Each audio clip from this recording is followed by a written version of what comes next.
Caballo de Vento, isang misteryong hindi mo akalain na totoo.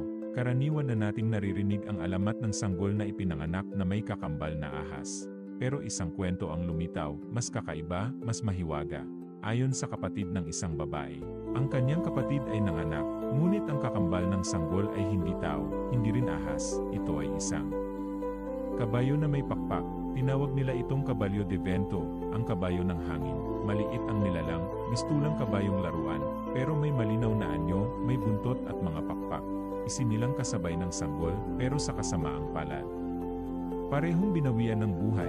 Ang mas nakakagimbal, na preserba raw ng babae ang katawan ng kabayong ito sa isang garapon na may alkohol, na iwan ito sa probinsya. At hindi tiyak kung naroon pa ito hanggang ngayon. Totoo nga kaya ito, o katang-isip lang, pero kung totoo nga ang Caballo de Vento, ibig bang sabihin may iba pa?